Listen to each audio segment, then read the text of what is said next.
I've lived in Pinecrest Estates for over 15 years.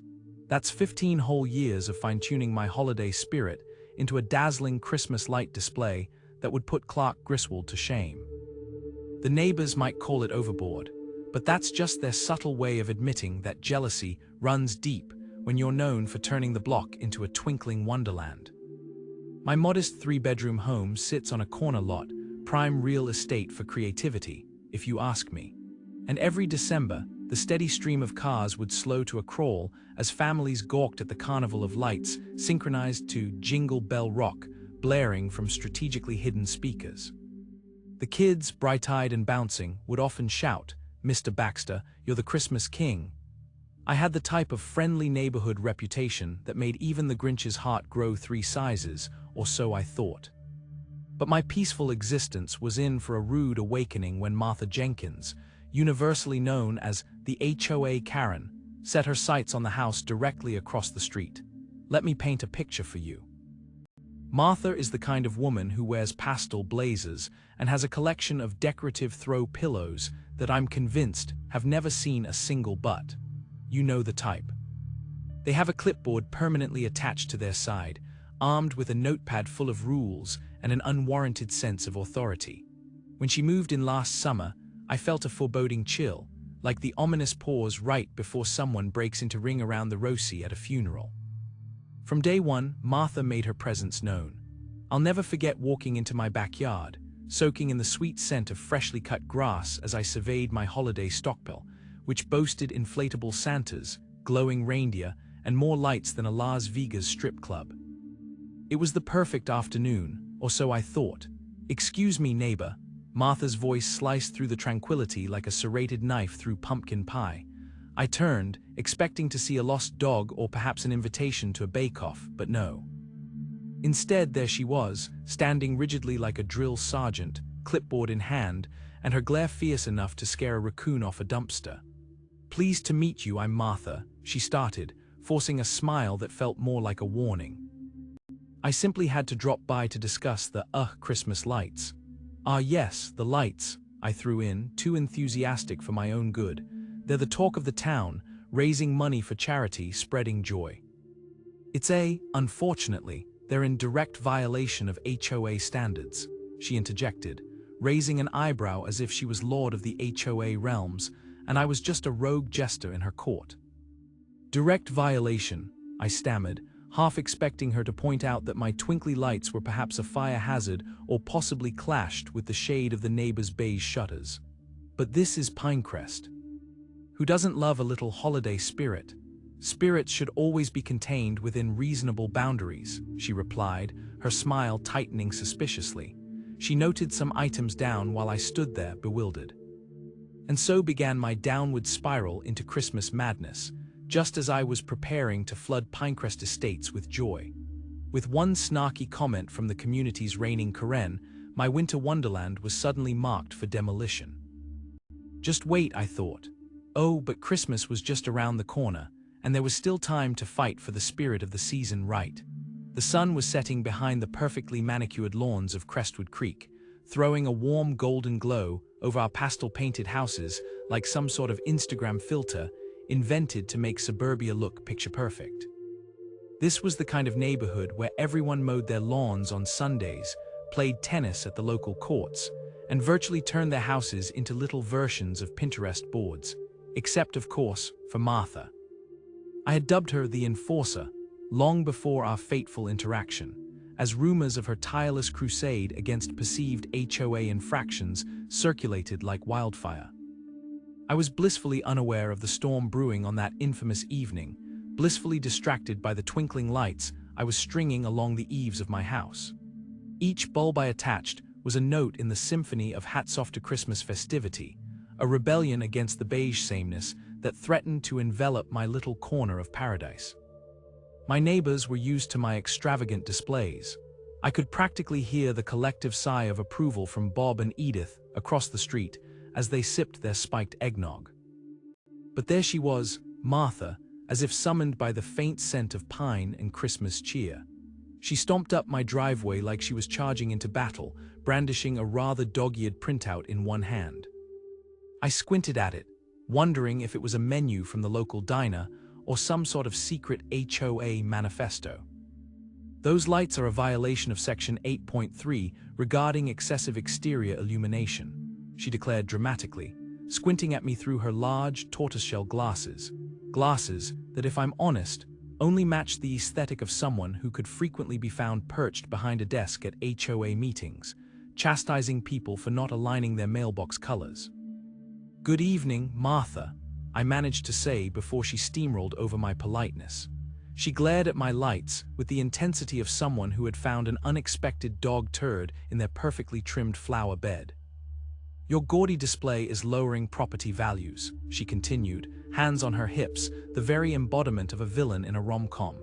"You need to take everything down immediately, or I'll be reporting you for steep fines, courtesy of the HOA. I blinked, trying to process the absurdity of the whole situation. Did I really decorate my home just to have it dismantled by this self-appointed arbiter of aesthetic standards, dressed in what I'll generously describe as vintage chic? I remembered the approval documents etched in my mind, soured by the absurdity of being threatened over Christmas lights in a neighborhood that prided itself on seasonal spirit. "No, Martha," I replied as politely as I could, my voice almost drowning in the exasperation bubbling within me. "The HOA approved my display years ago. You were there, remember? It was all very festive." Festive doesn't mean she started, but was cut off as she began snapping photos of my twinkling lights, capturing apparent evidence of my heinous crime. I had half a mind to pose with a smirk, holding out a light strand like an accessory on a runway. Instead, I chose to simply cross my arms, throwing every feigned confidence I could muster into my stance. As she stormed off, muttering something about bringing people into compliance, I could almost see the gears turning in her mind, an opera of outlandish HOA karaoke unfolding in her imagination, where her righteous pursuit of conformity heralded her as the neighborhood's savior. Thank goodness I wasn't living in a dystopian adventure, staring multifaceted fading lights that had never looked so defiant. I chuckled softly and shifted my focus back to the display, suddenly feeling more determined than ever to deck my house with enough holiday cheer to outshine every gray cloud of Marthas that lurked in the shadows of Crestwood Creek. Say the holidays are supposed to be a time of joy and cheer, but my introduction to the sled ride of madness began when I decided to deck out my house in Christmas lights. I mean, who wouldn't want their home to look like Santa's workshop exploded? After all, I'd just finished binge-watching holiday decorating shows and was ready to bring the Christmas spirit to life with a display that would make even Clark Griswold raise an eyebrow, which is precisely when Martha made her appearance as the neighborhood Grinch. At first, Martha lived up to her reputation as our HOA's unofficial buzzkill.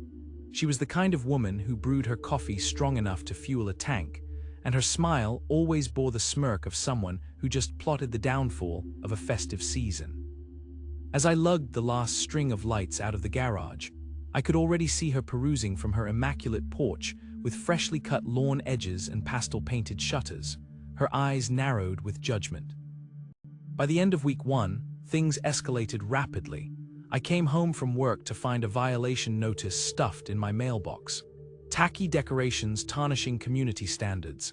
It read in the snappiest font you'd ever seen, as if it were embroidered with pure contempt.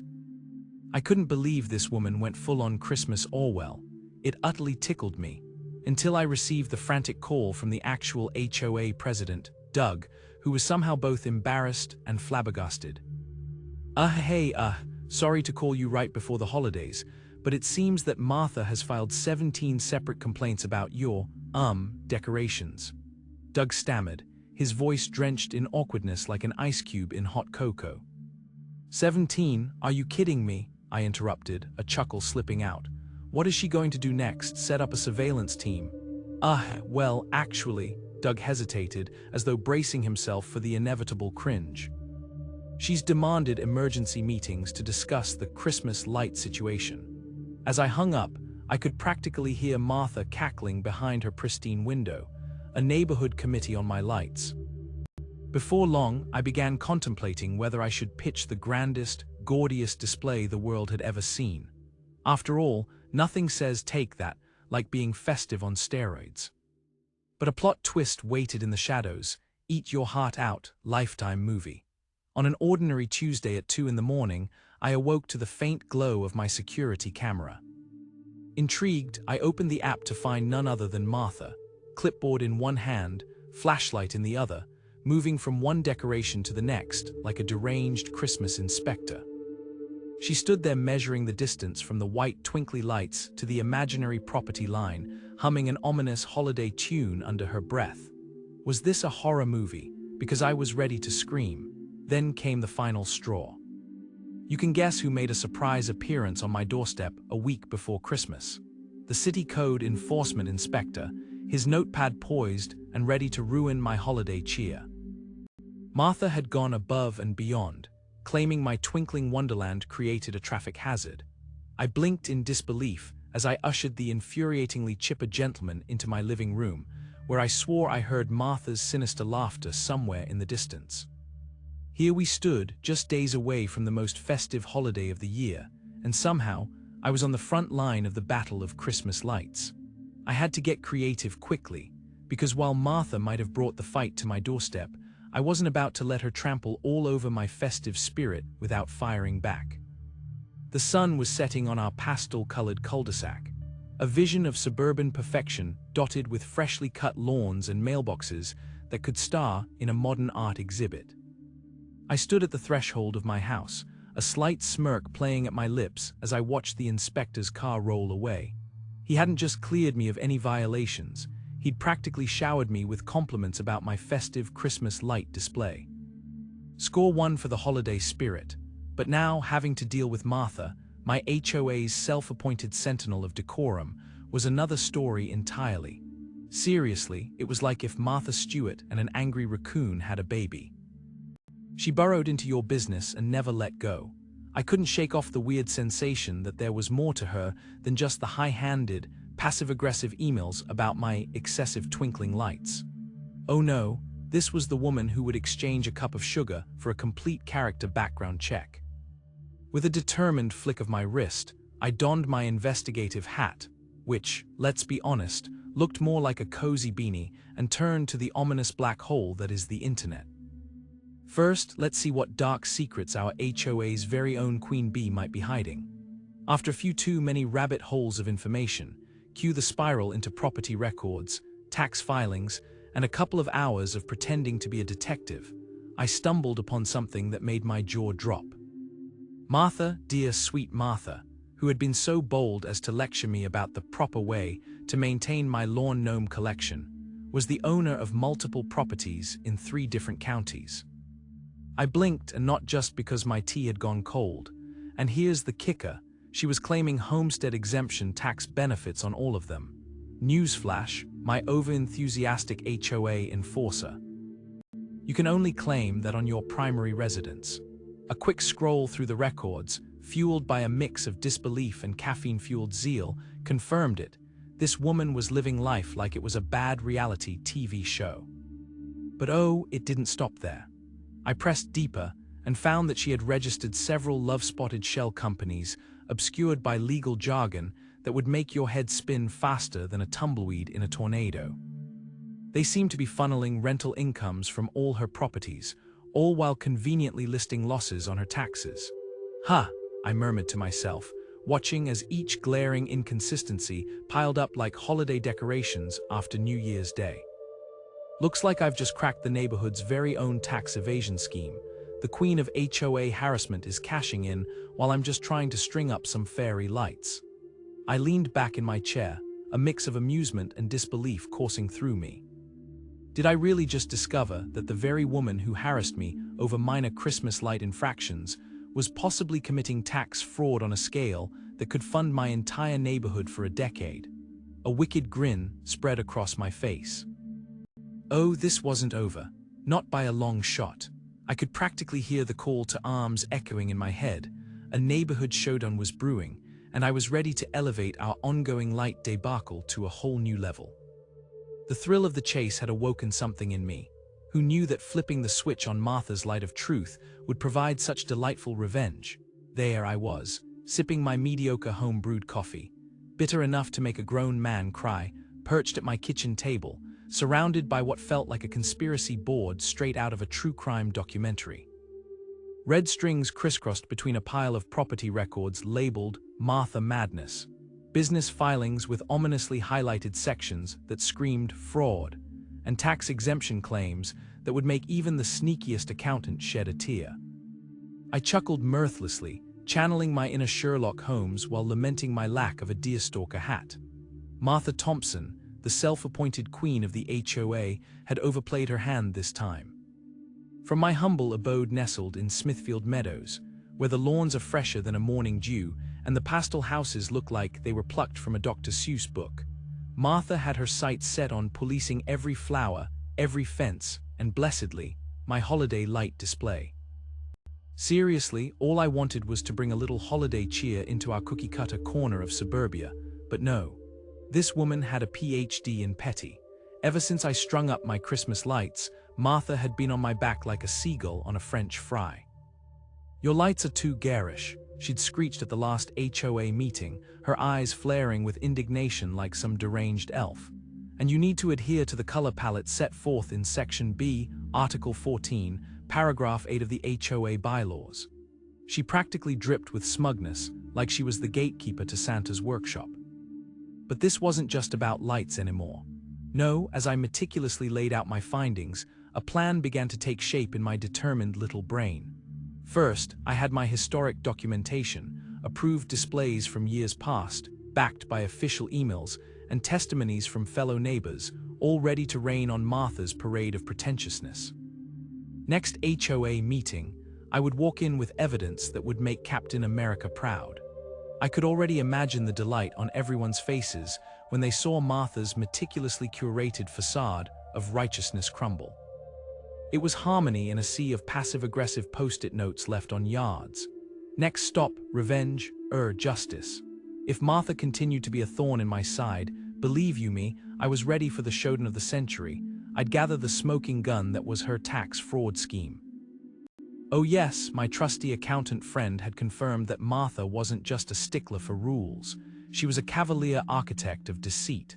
We were living next to a living, breathing episode of American greed, and I had the joystick to steer it all. The final act of my escapade would involve an anonymous tip to the state tax authority and the IRS whistleblower program, a dangerous cocktail of resentment and justice that could end with me cashing in on some sweet, sweet taxpayer-recovered income. Martha, it seemed, had a penchant for punching down while she twisted the tax code like a pretzel. So here I was, hovering on the precipice of chaos, caffeinated courage pumping through my veins. I wasn't one to back down when facing the monstrous opus of an HOA overlord hell-bent on wielding dominion over my festive lights. Tomorrow, Martha would truly know what it feels like to have her bubble burst. And boy, was I ready to pop it. Sun hung high in the sky, casting a warm glow over our pastel-painted neighborhood, where every lawn was meticulously trimmed and every shrub was shaped like a poodle. It was time for our quarterly Homeowners Association, HOA meeting, and like clockwork, tensions were brewing. I climbed into my car armed with my trusty binder filled with documents from the glorious dispute over my holiday display. Yes, my extravagant display that had become a neighborhood tradition. Meanwhile, Martha, or as I like to call her, the Queen of Karenville, was about to unleash her fury. I arrived at the community center, a bland building that managed to exude both charm and sterile mediocrity at the same time. The scent of burnt coffee from the meeting room wafted into the crisp afternoon air, a pungent reminder of the battles fought over plastic flamingos and backyard fences in past meetings. I spotted Martha slinking over to the front, her three-ring binder clutched as if it contained state secrets or the recipe to the world's best guacamole. Spoiler alert, it didn't. When the meeting began, I could feel the collective eye rolls of fellow homeowners as Martha took the floor to deliver her long-awaited, self-righteous monologue. "Ladies and gentlemen," she began, with all the gravitas of a bad soap opera villain, "I am here today to discuss a matter of great importance. You all are surely aware of the shocking light pollution emanating from our neighbor's property." She yanked the binder open with a flourish, her face as red as a ripe tomato. To the untrained eye, it might have looked like an extremely complex plan for taking over Narnia, but to me, it was nothing but a collection of my holiday display photos, with maybe a few incriminating images of yard gnomes thrown in for good measure. Light pollution, I muttered under my breath with a chuckle. If only my holiday lights were powerful enough to light up the whole neighborhood like it was Christmas Eve every day. When it was my turn to speak, I strolled up to the podium with a confidence that could only be described as basking in the glow of my previous successes. "Thank you, Martha, for your illuminating presentation," I addressed her with a mischievous grin. "But let's take a walk down memory lane, shall we?" I unveiled my binder, filled with the glorious documents that upheld my right to festoon my yard with twinkling lights each season. I showed photographs from the event, letters from kindly neighbors who just wanted to bask in the festive light and warmth, and even the original HOA approval. The board flipped through my documents, their expressions a mix of bewilderment and relief.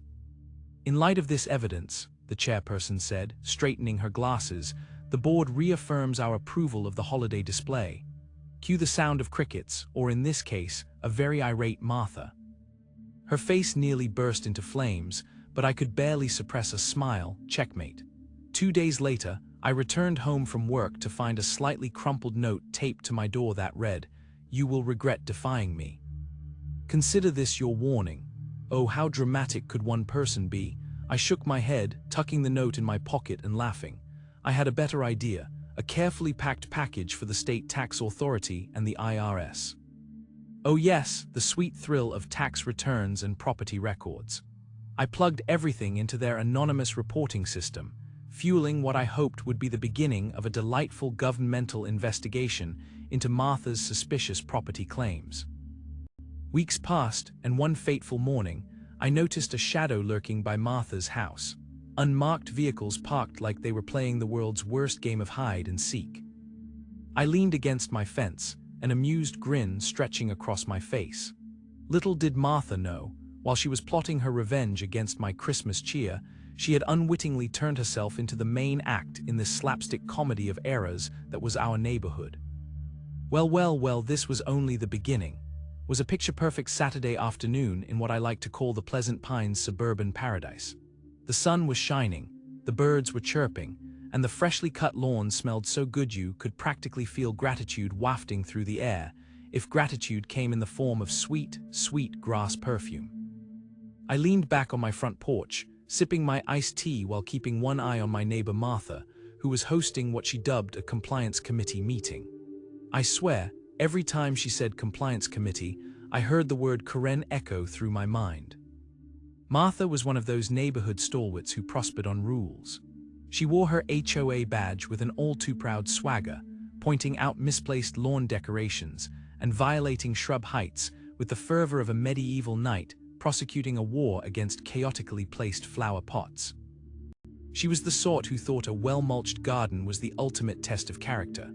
So when I saw her, clipboard in hand, running her little meeting in her perfectly manicured yard, pastel paint glimmering in the sunlight, I knew we were all in for some unintended drama. Just as she began lecturing her neighbors about proper lawn ornament placement, a glint of something shiny caught my attention. I blinked real hard, and before I knew it, 2 suited men with serious expressions had barged into her front yard, serving her what I later learned were audit notices and investigation documents. Cue the dramatic music. I could practically feel the collective gasp ripple through our little community like a wave crashing over carefully groomed hedges. Martha's face went from shock to horrified faster than a blink. It was glorious. I may have snorted my tea a little, but hey, who wouldn't? They were there for her entire real estate portfolio, which, let's be real, was probably as inflated as her ego. In typical Martha fashion, she immediately deflected. "It's my accountant's fault," she shouted with the fervor of an angry toddler. Right, like it wasn't hand-delivered receipts and questionable financial decisions scrawled in her own handwriting. Then she moved on to her ex-husband, Greg. "You knew this would happen," she spat, and I could see Greg rolling his eyes from across the street, probably thinking, "Thanks for the memories, but I've moved on." And finally, in a last-ditch grasp for sanity, she began ranting about a neighborhood conspiracy. I mean, at this point, I almost wanted to stand up and applaud. She was on a roll. But then, in a dramatic twist worthy of reality television, Martha pointed an accusatory finger at my house, shrieking about Christmas lights violations from months ago. "Those twinkly lights were so last season," she bellowed, as if our February festivity was an offense punishable by HOA sanctions. It made my heart race with adrenaline while several neighbors slowly backed away, their eyes wide with an utter mixture of horror and amusement. I could barely maintain my composure as I replied, "I was merely reminding you of the spirit of the season, Martha." The finale was a week later, when a glaring for sale sign appeared in her yard as rapidly as gossip spreads in a small town. Whispers bounced around like errant grass clippings, rumors of tax fraud and back taxes that might just bury her in legal woes. All I could think was, if Martha's life was this ridiculous, what did that say for mine? Whatever it was, I was here for the chaos. Sign me up for the front row seat to this suburban circus. The crisp scent of pine mingled with the faint chill in the air as I pushed open the door to my home in Pinecrest Estates, ready to dive headfirst into the most wonderful time of the year. It was as if the universe had coordinated an intricate plan around Martha's speedy exit from the neighborhood.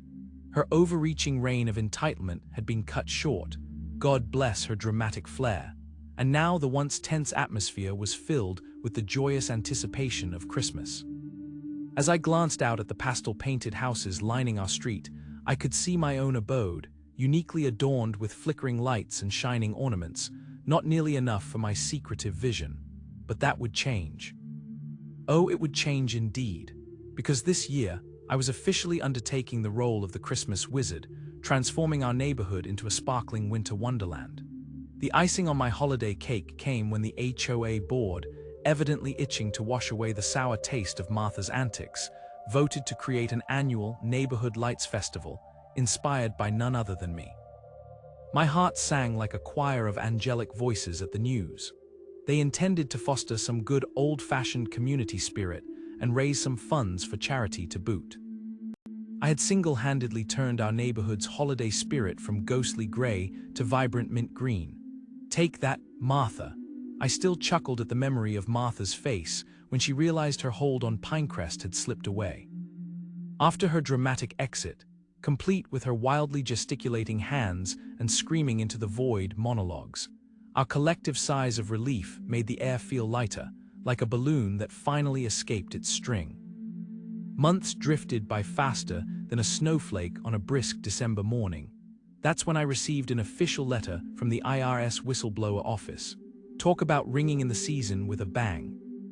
My heart raced as I read that my tip had successfully recovered over $340,000 in unpaid taxes and penalties. Martha was now facing potential criminal charges for tax fraud.